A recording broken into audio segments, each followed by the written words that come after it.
This is Tanim. আজকে আমি যে টিউটোরিয়ালটি দেখাবো সেটা হলো মুখের স্পট বা দাগ কিভাবে দূর করা যায় কত সহজে ফটোশপের মাধ্যমে, সেটা আমি আজকে দেখাচ্ছি। Okay, let's start. Open with Photoshop. Okay, আমরা পিকচার নিলাম। দেখি দাগ মানে কতটা, মশার কামড় অথবা ব্রণ যেটাই বলুন। হ্যাঁ, এখানে আসছে, দেখা যাচ্ছে। জুম করতেছি, কন্ট্রোল স্পেস।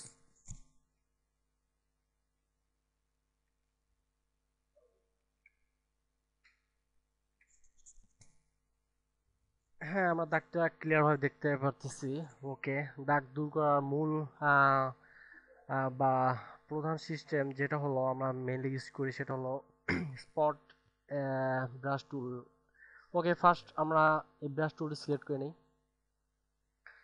এখন আমার কাছাকাছি যে মানে স্মুথ পজিশনটা আছে ওইটা সিলেক্ট করি, সেক্ষেত্রে অল্টার অল্টার সিলেক্ট। এখন আমি আমার স্পটের উপরে ক্লিক করি।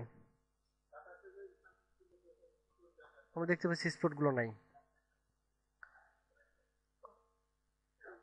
যেমন এই একটা স্পট আমি দেখতে পাচ্ছি যে এটা আমি দূর করতেছি, জাস্ট ক্লিক, স্পট নাই।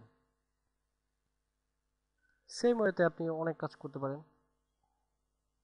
মুখের দাগ, এনিথিং এলস আপনি যদি মনে করেন আরো কিছু। এটা হলো আমাদের মেইন মানে দাগ উঠানো মেইন কাজ।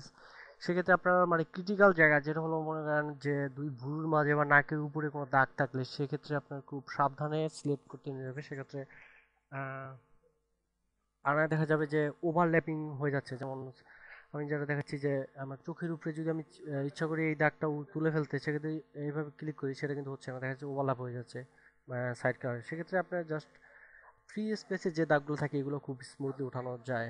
Well, hopefully you enjoy. Thanks.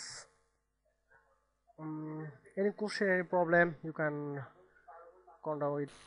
হ্যাঁ, আর একটা কথা না বলেই নয়, যেটা হলো যতই মুখের দাগ দূর করি না কেন, মনের দাগ কিন্তু দূর করার সম্ভাবনা ফটোশপ দিয়ে। So it's a little bit fun. Okay, stay with me for a lot of fun. Thanks. Anytime contact with me, Facebook or Gmail, anything you want.